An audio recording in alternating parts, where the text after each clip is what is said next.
Hello मित्रों, केम छो? सरस्वती माध्यमिक कन्या विद्या मंदिर नवा थोराळाना ऑनलाइन शिक्षण में आप सर्वेનું स्वागत है। धोरण 10 विषय गणित प्रकरण नंबर 10 वर्तुळ। मित्रों, आ पूर्वेना विडियोनी अंदर आपणे वर्तुळना समतलमां कोई बिंदुएथी वर्तुळने કેટલા સ્પર્શકો દોરી શકાય એ બાબત અને પ્રમેય નંબર 10.2 અને એના પર આધારિત ઉદાહરણોની સમજૂતી પ્રાપ્ત કરી ગયા હતા। આજના વિડીયોની અંદર આપણે સમજીશું સ્વાધ્યાય 10.2 અને એના દાખલાઓ। તો જોઈએ સ્વાધ્યાય 10.2 ના દાખલા નંબર 1। તો મિત્રો, પ્રશ્ન નંબર 1 થી 3 માં સાચો વિકલ્પ પસંદ કરો અને તે માટેના કારણો આપો। આપણને પહેલો પ્રશ્ન કીધો છે, બિંદુ ક્યુ માંથી દોરેલા વર્તુળના સ્પર્શકની લંબાઈ 24 સેન્ટીમીટર છે। ક્યુ માંથી સ્પર્શક દોરેલો છે અને સ્પર્શકની લંબાઈ એટલે ક્યુપી। સ્પર્શ લંબાઈ કોને કહેવાય મિત્રો? વર્તુળની બહારના બિંદુથી સ્પર્શ બિંદુ સુધીના અંતર ને સ્પર્શકની લંબાઈ કહેવાય છે। માટે આ 24 સેન્ટીમીટર એ સ્પર્શકની લંબાઈ થઈ। વર્તુળના કેન્દ્રથી તેનું અંતર એટલે ઓપી એ 25 સેન્ટીમીટર છે। તો વર્તુળની ત્રિજ્યા એટલે ઓક્યુ શોધવાનું છે। તો આપણને ખબર છે કે ઓક્યુ છે એ ત્રિજ્યા છે, તો ઓક્યુ એ પીક્યુને લંબ હોય। માટે આપણે કયો વિકલ્પ એ વર્તુળની ત્રિજ્યા હશે, એ બી સી કે ડી? તો આપણે જોઈએ ઓક્યુ લંબ પીક્યુ અને પીક્યુ બરાબર 24 સેન્ટીમીટર, ઓપી બરાબર 25 સેન્ટીમીટર। તો ઓક્યુ આપણે મેળવવું છે। તો કાટકોણ ત્રિકોણ ઓક્યુપીમાં ઓક્યુ સ્ક્વેર બરાબર OP square minus PQ square. Pythagoras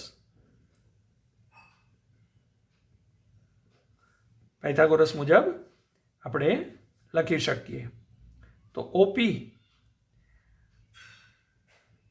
કર્ણ છે, એનો વર્ગ, એમાંથી એક બાજુનું માપ છે બાદ કરીએ તો 24નો વર્ગ, તો 25નો વર્ગ 625 માઇનસ 24નો વર્ગ 576। તો બાદબાકી મળી આપણને 49। તો ઓક્યુ સ્ક્વેર બરાબર 49। માટે ઓક્યુ બંને બાજુ વર્ગમૂળ લઈએ તો 49નું વર્ગમૂળ થઈ જાય 7। તો ઓક્યુ બરાબર 7 સેન્ટીમીટર, એટલે આપણને વિકલ્પ મળશે એ। બરાબર છે, એ બરાબર 7 સેન્ટીમીટર વિકલ્પ આપેલો છે। માટે વર્તુળની ત્રિજ્યા એ વિકલ્પ થશે 7 સેન્ટીમીટર। આપણે સાચો વિકલ્પ પસંદ કરવાનો હતો એટલે આપણે વિકલ્પ એ પસંદ કર્યો। તો એ જ રીતે મિત્રો જોઈએ બીજો દાખલો। મિત્રો, દાખલા નંબર 2 માં કહ્યું છે, આકૃતિ 10.11 માં જો ટીપી અને ટીક્યુ એ ઓ કેન્દ્રવાળા વર્તુળના ખૂણો POQ થાય એવા બે સ્પર્શકો છે, તો PTQ આ ખૂણાનું માપ શોધવાનું છે। આપણને વિકલ્પો છે એ આપેલા છે, એ બરાબર 60, બી બરાબર 70, સી બરાબર 80 અને ડી બરાબર 90। તો આ ખૂણો કેટલાનો થાય? તો મિત્રો, આપણને ખબર છે કે સ્પર્શક છે એ ત્રિજ્યા સાથે લંબ હોય તો ઓપી અને ઓક્યુ છે એ ત્રિજ્યા છે, માટે એ ક્યુ બિંદુ અને પી બિંદુ એ લંબ હોય, એટલે આ બંને 90-90ના ખૂણા થયા. તો આ ચતુષ્કોણ પી ટી ક્યુ ઓ ચતુષ્કોણમાં ચારેય ખૂણાના માપનો સરવાળો 360 થાય. આ બંને ખૂણાઓનો સરવાળો 90-90 180 છે, તો બાકીના બે ખૂણાના માપનો સરવાળો 180 થાય. માટે આપણે ઉકેલ માટે એવું કહી શકીએ કે ખૂણો પીઓ ક્યુ વત્તા ખૂણો પીટી ક્યુ બરાબર 180 થશે. એ બંને ખૂણા પૂરક કોણ થઈ જાય. તેથી ખૂણો પીટી ક્યુ બરાબર 180 માઇનસ ખૂણો પીઓ ક્યુ થાય.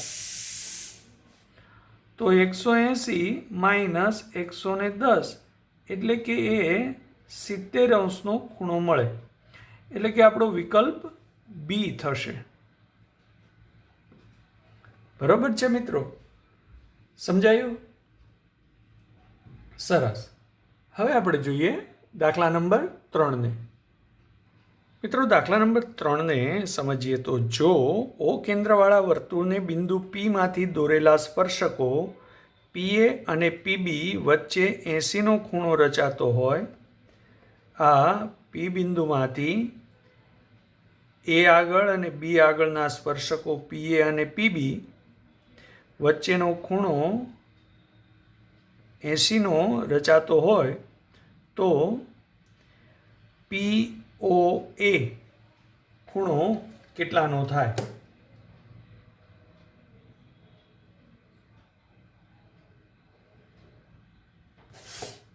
ખૂણો પીઓ એ એટલે આ ખૂણાનું માપ આપણે શોધવું છે. તો મિત્રો, હમણાં જ આપણે દાખલા નંબર 2માં જોયું એ મુજબ આ એ અને બી બિંદુએ ત્રિજ્યાઓ છે સ્પર્શકને લંબ હોય, અને તેથી ખૂણા પી આગળ રચાતો ખૂણો અને કેન્દ્ર આગળ રચાતો ખૂણો એ બંનેનો સરવાળો 180 થાય. માટે આપણે કહી શકીએ ખૂણો એપીબી વત્તા ખૂણો એઓબી બરાબર 180 થાય. એમાં પી આગળ 80નો ખૂણો છે, તેથી આપણને ખૂણો એઓબી એ 180 માઇનસ એપીબી મળે. એટલે કે 180માંથી 80 બાદ કરીએ તો આપણને આ આખો ખૂણો 100નો મળ્યો. એઓબી આપણે જોઈએ છીએ એઓપી. તો ઓપી છે એ ખૂણા એઓબી અને ખૂણા એપીબીને દુભાગે છે. આ રેખા ઓપી એ આ બંને ખૂણાના કોણ દ્વિભાજકો થાય. તેથી એ આપણે કહી શકીએ કે ખૂણો એઓપી એ હાફ ઓફ ખૂણો એઓબી થાય. આ આખાનો અડધો થાય. માટે આખા ખૂણાનું માપ આપણને ખબર છે કે એઓબી એ 100નો ખૂણો છે, તો એનું અડધું એટલે કે પીઓ એ 50નો ખૂણો થાય. એટલે આપણને વિકલ્પ એ મળે. સમજાયું મિત્રો?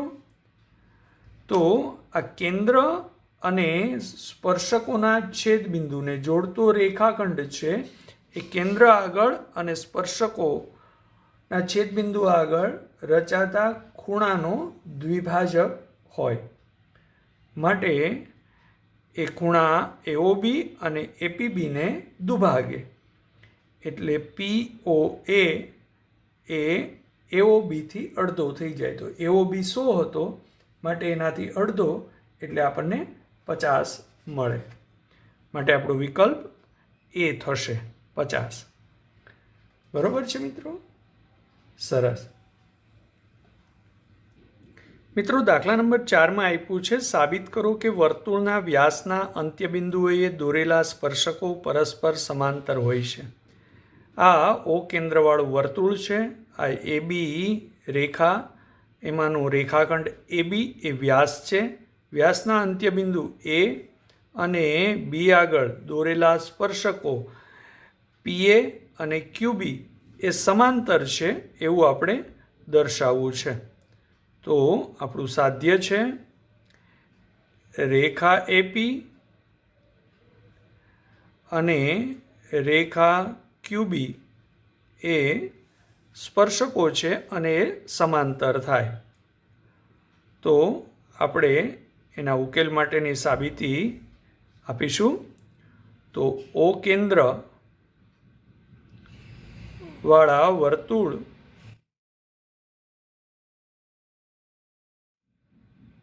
નો વ્યાસ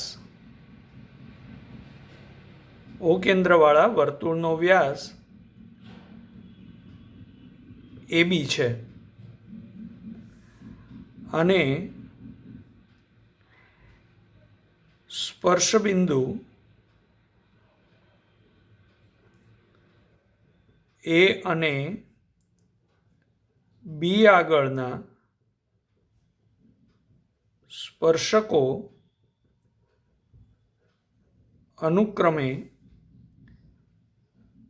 પીએ અને ક્યુબી છે. તો મિત્રો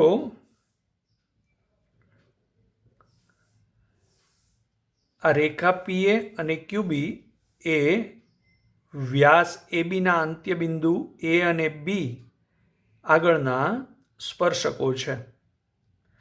તો હવે ઓએ અને ઓબી એ ત્રિજ્યા થાય.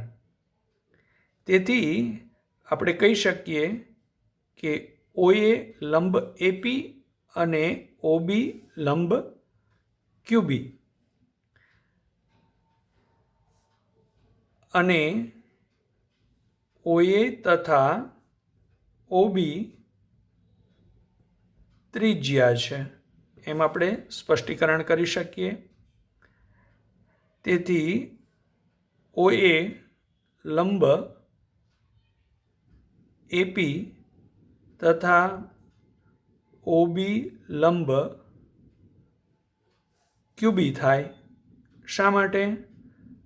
પ્રમેય નંબર 10.1ના આધારે ત્રિજ્યા છે એ સ્પર્શ બિંદુએ સ્પર્શકને લંબ હોય.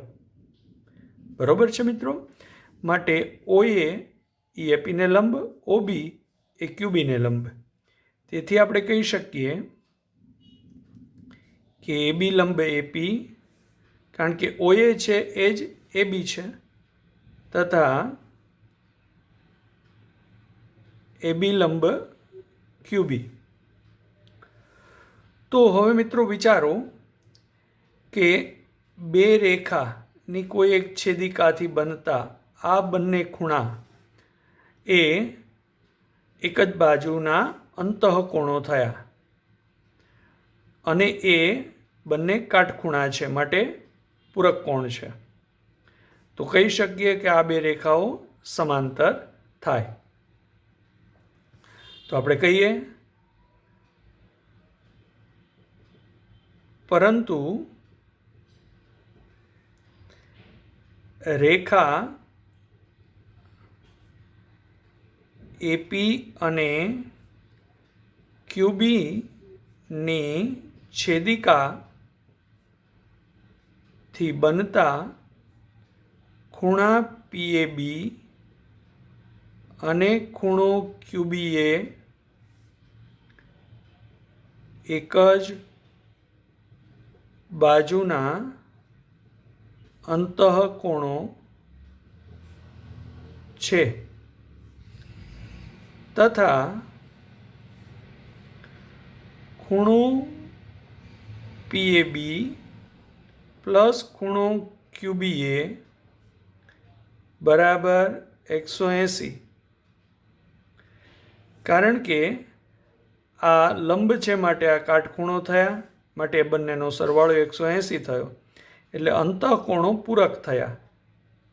બરાબર છે? આ બંને અંતઃકોણો છે અને એ પૂરક થયા, માટે આપણે કહી શકીએ તેથી રેખા એપી અને ક્યુબી પરસ્પર સમાંતર છે, કારણ કે કોઈ પણ બેની છેદિકાથી બનતા ખૂણાઓ જો પૂરક કોણ હોય, એક જ બાજુના અંતઃકોણો પૂરક કોણ હોય, તો એ રેખાઓ બંને સમાંતર રેખાઓ કહેવાય. એ આપણે 9મા ધોરણની અંદર ભણી ગયા છીએ. તો આપણે એનો ઉપયોગ કરીને કહી શકીએ કે તેથી એપી અને ક્યુબી પરસ્પર સમાંતર રેખાઓ છે. બરોબર છે મિત્રો? હવે આપણે સમજીશું દાખલા નંબર 5. હવે મિત્રો જોઈએ, દાખલા નંબર 5માં કહ્યું છે, સાબિત કરો કે વર્તુળના સ્પર્શકના સ્પર્શબિંદુમાંથી દોરેલો લંબ એ વર્તુળના કેન્દ્રમાંથી પસાર થાય. હવે અહીંયા ઓ કેન્દ્રવાળું એક વર્તુળ આપેલું છે, એનું સ્પર્શબિંદુ પી છે અને સ્પર્શક એ બી છે. આપણે બતાવવું છે કે પીમાંથી એટલે કે સ્પર્શબિંદુમાંથી દોરેલો લંબ છે, એ સ્પર્શકને લંબ હોય તો એ વર્તુળના કેન્દ્રમાંથી પસાર થાય. તો આપણે એનો ઉકેલ છે એ સમજીએ. તો આપણે સાબિત કરવું છે કે ઓપી એ એબીને લંબ છે, અથવા તો પીમાંથી એબીને લંબ, એટલે આપણું સાધ્ય થઈ જશે પીમાંથી એબીને લંબ એ વર્તુળના કેન્દ્ર ઓમાંથી પસાર થાય છે.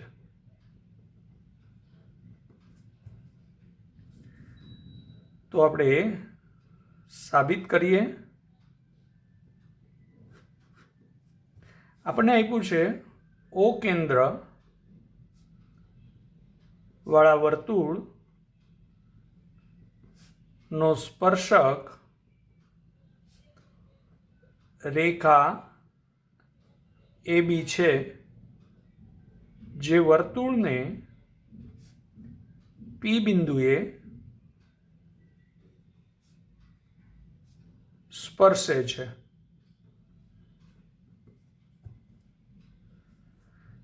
એટલે એ પી બિંદુ સ્પર્શ બિંદુ થયું.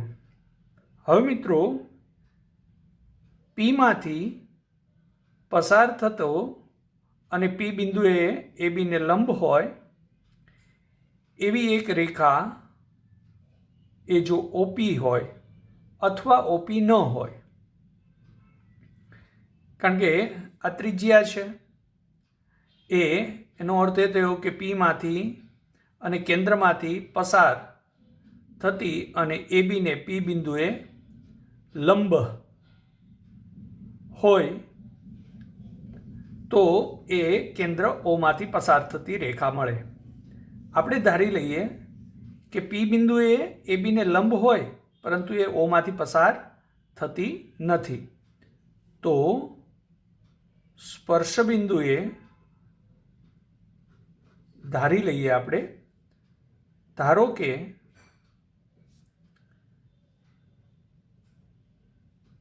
પી બિંદુમાંથી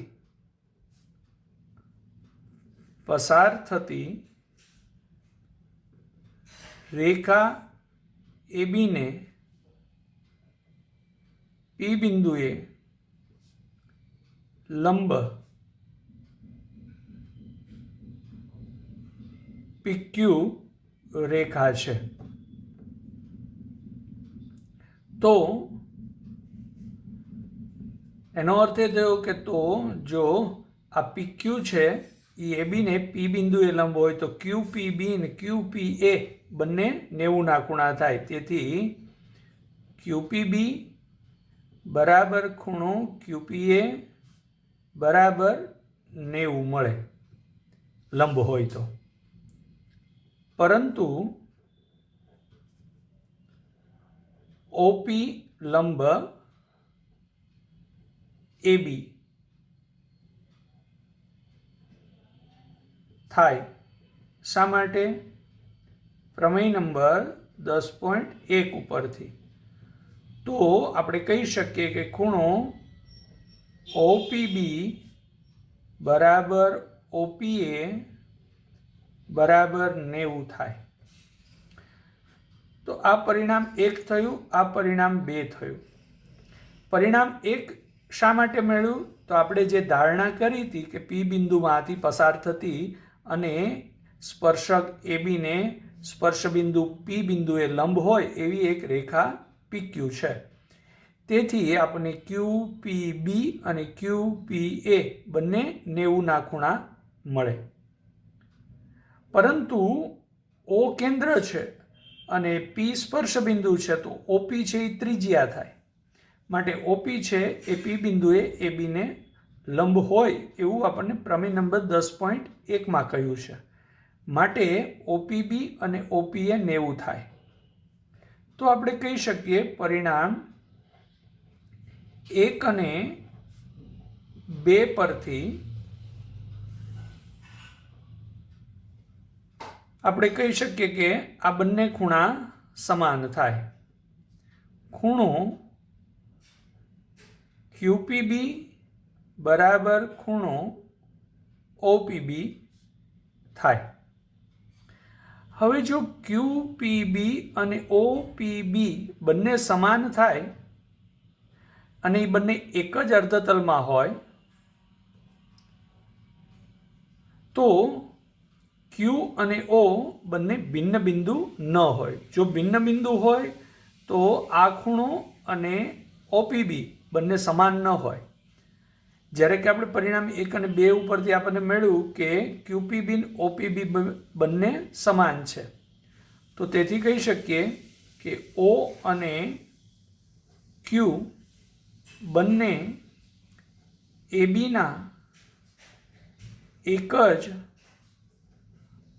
અર્ધતલમાં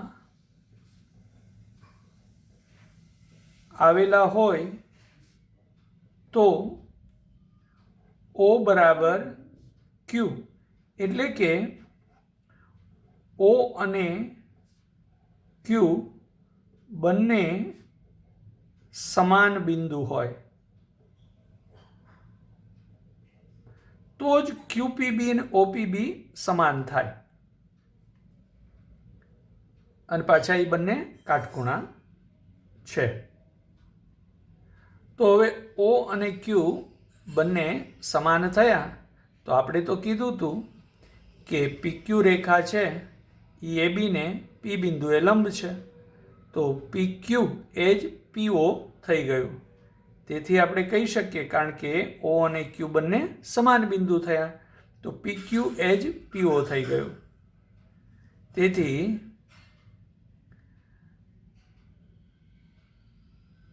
સ્પર્શકના સ્પર્શ બિંદુ P માંથી રેખા ABને દોરેલો લંબ એટલે કે સ્પર્શકને દોરેલો લંબ એ વર્તુળના કેન્દ્રમાંથી પસાર થાય છે. બરોબર છે મિત્રો? કારણ કે O એ જ Q બિંદુ થઈ ગયું. તો આપણે કહ્યું હતું કે PQ છે એ ABને લંબ છે. તો Qની જગ્યાએ O બિંદુ લખીએ તો PO એ ABને લંબ થયું. તો PO એ ABને લંબ થયું તો O કેન્દ્ર છે તો કેન્દ્રમાંથી પસાર થતો આ ABને P બિંદુએ લંબ થયો, અથવા તો P બિંદુએ લંબ હોય તો એ કેન્દ્રમાંથી પસાર થાય છે એમ આપણે કહી શકીએ.